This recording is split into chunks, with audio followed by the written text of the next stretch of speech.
어제 우리 시장이 좀 먼저 움직였고, 네. 그다음 오늘 새벽에 뉴욕 시장 상당히 좀 괜찮았고, 그리고 오늘 현재 우리 시장 현재까지 뭐 분위기 상당히 좀 좋습니다. 이제는 아주 막 더 떨어지는 거 아니야? 뭐 진짜 오자 우리가 보는 거 아니야? 이런 거에 대한 걱정은 좀 덜어도 될 것 같습니다. 네, 바닥을 다지는 힘은 점진적으로 좀 확장되고 있다라고 보는 것이 맞겠고요. 네. 그렇다고 해서 지금의 좀 가파른 반등이 당연히 투자자에게 호재로 다가오고 있습니다만은 결국에는 시장에 대한 불확실성은 변동성이 조금 경감이 될 때 좀 더 우리가 안심할 수 있는 그런 증시의 흐름들을 예상할 수 있는데요. 변동성이 좀 완화가 될 때. 네. 그런데 지금 월, 화, 수 모두 변동성이 안정적이었다라고 진단하기에는 그렇죠. 네. 너무나 거리가 먼 그런 흐름들을 보여주고 있습니다. 네. 그럼에도 불구하고 상승에 대한 이제 무게 중심이 조금 더 있어 보이는 그런 그쵸. 흐름들, 뭐 실적에 대한 우려도 일부 네. 완화가 되고 있고요. 네. 거기에 이제 이번 주에 특히나 오늘 밤에 나올 수 있는 알파벳에 대한 그렇죠. 실적이 네. 네. 가장 중요한데 여전히 그래도 좀 더 캐펙스에 대한 투자 그리고 기존에 잘하던 검색 광고를 넘어서 클라우드 사업 부분에 대한 부분들 비용 축소 이러한 세 박자가 좀 맞아떨어질 수 있다라는 기대감이 하이퍼스케일러에 대한 캐펙스가 메모리 반도체에 대한 우호적인 환경을 구축할 것이고요. 어제 이제 UBS와 골드만삭스에서 메모리 반도체 업황이 견조한데 네. 최근에 주가 조정은 과도했다. 라는 부분들. 그런 얘기들이 계속 많이 나오더군요. 네, 즉 저가 매수를 통한 분할적으로는 접근할 수 있는 국면에 충분히 밸류에이션 매력들이 좀 더 올라오고 있다라는 측면들이 국내 증시에서는 여전히 이제 삼전 닉스에 대한 의존도가 어마무시하게 높은 상황에 예. 있다 보니까 예. 그래도 증시의 큰 틀에서는 지금 반등의 흐름들이 좀 나오고 있다라고 볼 수가 있겠습니다.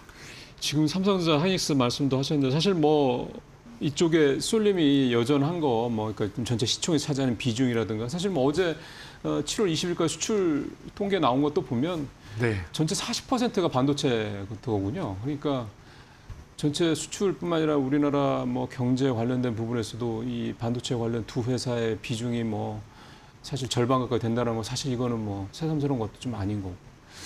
그러면 이제 지금 이제 반등을 하는데 어제도 사실 삼전 닉스 중심의 반등이 좀 있었고 오늘도 뭐 전체적으로 많이 오르긴 합니다만 삼전 닉스 역시 좀 여전히 좀 강하고 다시 그러면은 또 이 두 종목 중심으로 이렇게 일테면 레버리지 수급까지 더해서 이렇게 또 가려나요? 아니면 이번에는 좀 순환매도 한번 기대해 볼 만하다고 보십니까? 일단 조금 큰 틀에서 보자면 네. 수출 데이터 말씀하셨다시피 지금 후행적으로 확인되고 있는 IT 제조업 중심의 경제 지표들 너무나도 좋은 그러니까요. 상황이고요. 증감률이 너무 가파르게 오르다 보니까 이런 네. 증가율이 1년 내내 뭐 2년 내내 이어진다는 거는 사실 어불성설입니다만은 맞습니다. 네. 1분기의 국내 경제에 대한 흐름들을 살펴보았을 때 명목 성장률이 10%를 넘었었고요. 사실 그것도 참 깜짝 놀랄 만한 일입니다. 네, 그리고 국민 총소득에 해당하는 GDI, 네, GDI 가. 13% 이상 올라왔습니다. 이런 흐름이라면은 올해 성장률 지금 정부에서 얘기한 3% 달성 가능성도 한층 그쵸. 높아져 있는 네. 상황에 있고 예. 여기서도 다시 한번 말씀드리지만 주도하는 것은 IT 중심의 제조업이다. 네. 이 흐름은 연중 내내 이어질 가능성이 높다라고 보여집니다. 주가라고 하면 경제와는 다르게 등락이 있고 또한 고평가 저평가 논란에 의해서 어느 정도 수급에 대한 쏠림과 또 수급이 가지 않는 이러한 여러 가지 변곡점들이 있기 때문에 흔들릴 수는 있습니다. 이 흔들림에 대한 부분들을 계속해서 방어해 줄 수 있는 부분들은 지금 국내 경제에서 IT 중심의 제조업, 이에 대한 수출 의존도 이러한 부분들이 긍정적으로 작용하고 있기 때문에 영업이익 추정치 그리고 캐펙스에 대한 향후 가이던스가 네. 꺾이지 않는다라면은 위를 바라보는 것이 좀 더 적절하다라고 보여지고요. 최근에 여러 가지 좀 비우호적이었던 대외 변수, 지정학적 리스크, 거기에 물가에 대한 우려 때문에 연준의 긴축 가능성, 예, 예. 거기에다가 단일 종목 레버리지 상품에 의한 수급적으로 상당히 기초 자산의 가속화를 가져오는 이러한 부분들이 비우호적이었지만 이러한 부분들이 계속 이어질 가능성은 잔존하나 그 영향력이 네. 좀 더 완화가 된다라면은 그래도 좀 더 이제 중심을 어느 정도 안정적으로 잡아갈 가능성은 한층 좀 높아지지 않나라고 보여집니다. 그러니까 일종의 센티가 조금 변화하는 게 나타나고 있다고 좀 봐도 되는 것 같은데 네, 말씀 맞습니다. 들어보니까 그게 촉발 그거를 트리거가 이번에는 뭐였다고 보세요? 너무 많이 떨어진 거였습니까? 1차적으로는 주가 조정이 좀 가팔랐다라는 점이고요. 지금 어제 좀 코스피가 한 4% 조금 안 되게 4% 올랐고 조금 안 되게 올랐죠. 오늘도 뭐 상당히 좋은 흐름 7천선 다시 회복하는 모습들 예. 보여지고 있는데요. 지금 코스피가 연간 누적 기준으로 어제 종가 기준으로 60.1% 상승을 했습니다. 그런데 잘 나갈 때는 110% 가까이 10%가까이 가까이 올라갔었거든요. 정말 많은 조정이 있었고요. 반도체 업종에서 잘 나갈 때는 230%대까지 올라갔었습니다. 지금 연간 누적 기준으로 138%. 오늘 이제 더 오르기 때문에 그렇죠. 한 145% 그렇게 정도를 되겠네요. 예상해 볼 수 있는데요.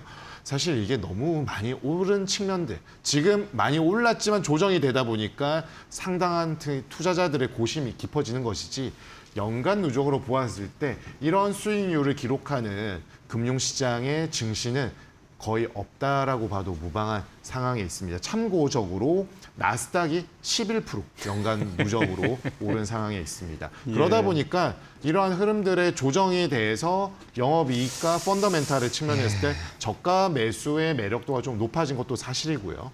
7월 6일자부터 외환시장의 24시간 개방 체제가 그렇죠. 되었습니다. 네. 여기에 선물아닌 NDF에 대한 변동성을 좀 완화시켜주고자 하는 흐름들이 나오기 위해서 이러한 제도가 좀 더 확장적으로 되고 있는데요. 초반에는 조금 변동성이 있었지만 그래도 최근 들어서는 변동성에 대한 부분들을 시장이 자정작용을 통해서 네. 좀 완화시켜주고 있고 네. 지난주부터 더더욱 중요한 부분이 SK 하이닉스로 추정되는 달러 매물이 나오고 있습니다. ADR 상장에 따른 네, 지금은 가지고 있고 ADR 상장에 따른 이제 조달까지 되었기 때문에 이러한 부분들도 당분간 계속 출회가 될 가능성이 높습니다. 네. 원달러 환율이 더 튀지 않고 안정적으로 점진적으로 하향 조정될 수 있다라는 글쎄요. 컨센이 형성된다라면은 외국인이 지금 일주일간 약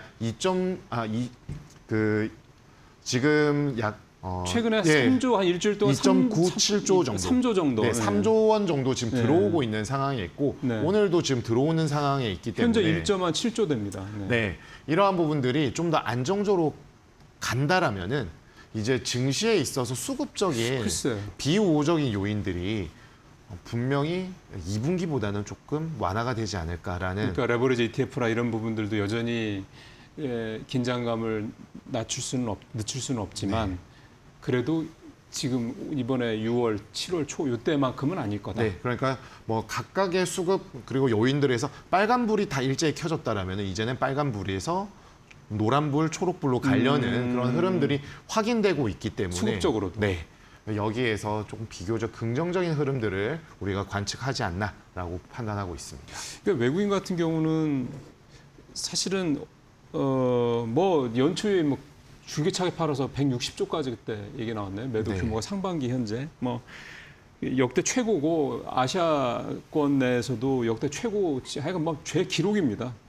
앞서 말씀하신 대로 우리가 상반기에 110% 가까이 오른 것도 물론 사실 이것도 엄청난 기록이기도 하고. 네. 근데 우리가 오를 때는 별로 이런 얘기 안 하다가 이렇게 갑자기 확 떨어지니까 이제 뭐 난리가 난 것처럼 이렇게 막 흥분하고 걱정하고 뭐 이랬던 상황이 지금 이제 조금씩 팀장님 말씀 들어보니 조금 진정돼 가는 국면이 있고 하방은 비교적 좀 단단함이 느껴지는고 네. 내 상방을 우리가 또 예전처럼 V자반등 화끈하게 또 이렇게 보기에는 걸리는 게 조금 있군요. 네, 그렇습니다. 아무래도 네. 증시에 있어서 그동안의 전쟁의 변수를 상수로 보고 그냥 이익에 의한 펀더멘탈발 그리고 또 증시로의 자금 네. 쏠림에 의해서 주식 가격이 올라갔다라면은 지금은 이 전쟁의 장기화에 대한 긴장감이 한층 더 높아져 있고 거기에 대한 관세까지 얘기가 나오다 보니까 24일 날인 건 뭐 네. 며칠 안 남았어요. 네. 변수가 대외 변수에 있어서 상당히 좀 부담스러운 측면들이 있습니다. 네. 트럼프가 요즘에 하는 거 보면 자꾸 그러니까 중간 선거 앞두고 중간 선거가 점점 가까워지는 상황에서 뭔가를 좀 안정을 시키고 뭐 이렇게 하는 게 아니라 뭐 자꾸 이렇게 이렇게 들쑤시듯이 이렇게 하더라고요. 그러면 이것도 사실 리스크 요인인 거잖아요. 시장에서 봤을 때는. 네, 그렇죠. 아무래도 트럼프의 입장에 있어서 이제 월드컵도 끝났고 예. 어느 정도 선거를 앞두고 있기 때문에 좀 더 드라이브를 걸 가능성이 높은데 지금 미국 베팅 사이트에서 하원에 대한 승리 가능성을 민주당 80%까지 올라온 상황에 있습니다. 80%요? 네. 그리고 휘발유 가격이 올라갈 때마다 네. 민주당의 지지도가 더 올라가고 공화당의 지지도가 떨어집니다. 떨어지고. 그런데 이제 선거는 뭐 잘 아시겠지만 집토끼를 얼마나 결집시키느냐가 그럼요. 가장 관건이기 일단 때문에 기본 먹고 들어가야 되니까. 네, 관세에 대한 카드를 내놓을 것이고요. 그리고 이란 전쟁에 대해서 찬성하는 비율이 훨씬 낮습니다만은 일단 좀 트럼프 입장 그리고 트럼프 지지자 입장에서 본때를 보여줘야겠다. 이러한 생각들로 인해서 좀 더 격화되는 양상들이 맞아요, 펼쳐지고 맞아요. 있다라고 네. 볼 수가 있겠습니다. 지금 사실은 안정돼야 될 변수가 계속 리스크 변수 쪽으로 무게가 자꾸 실리고 있는 것들이 좀 걸리는 부분이어서 그 부분들 좀 한 번 더 살펴봤고요.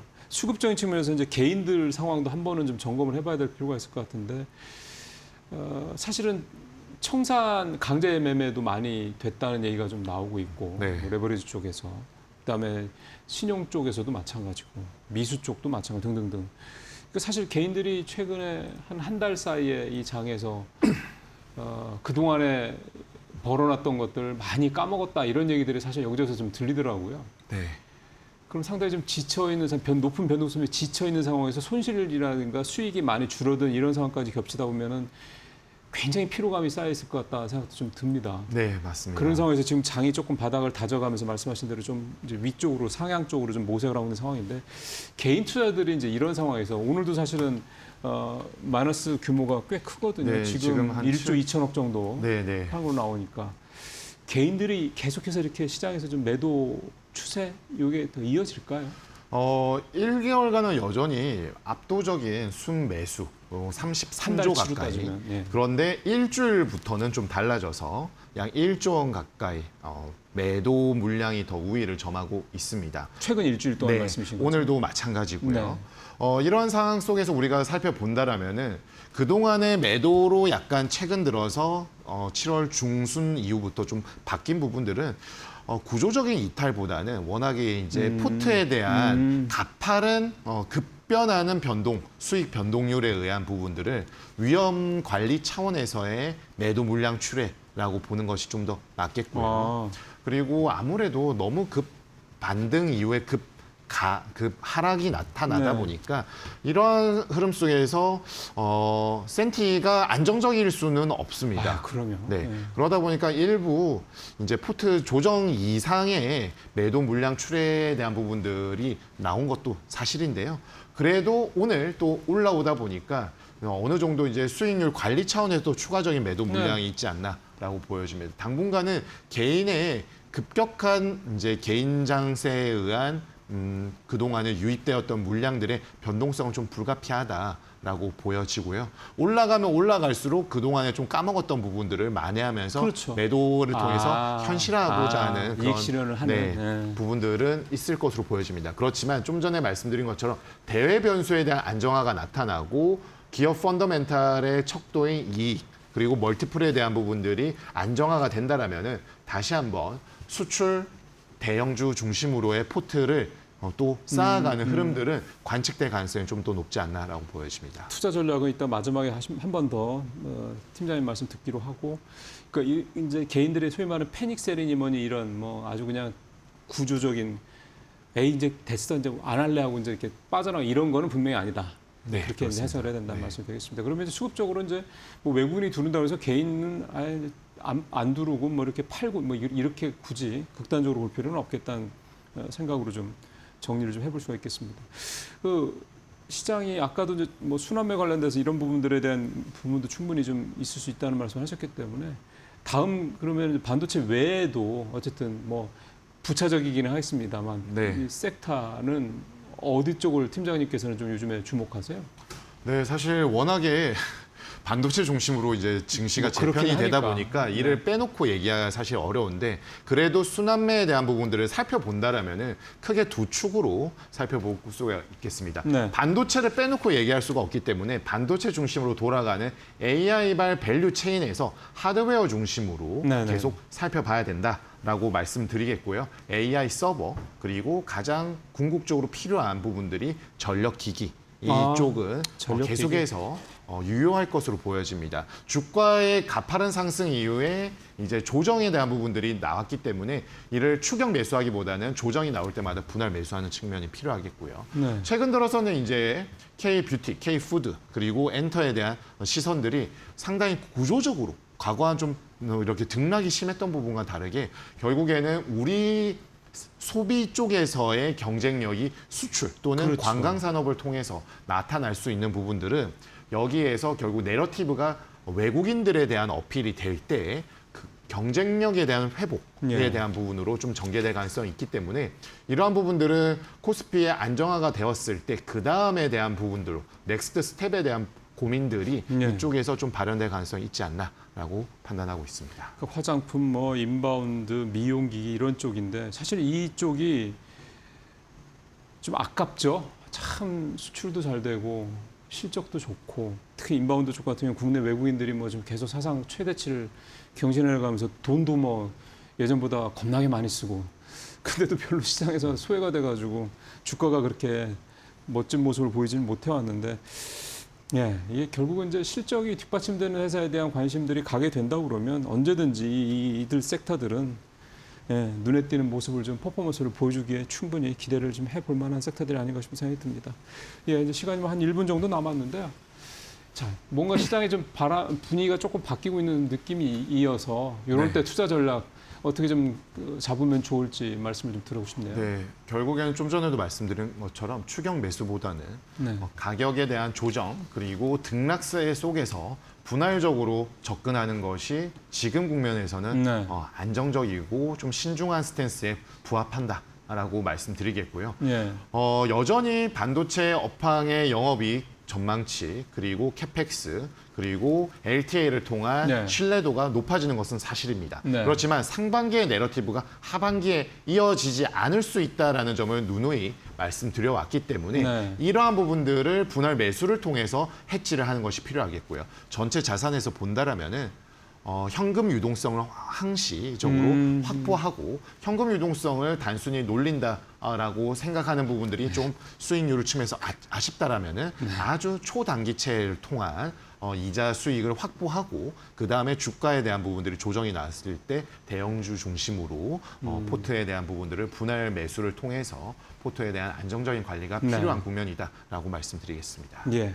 현금을 확보해야 된다는 말씀을 다 오늘도 해주십니다.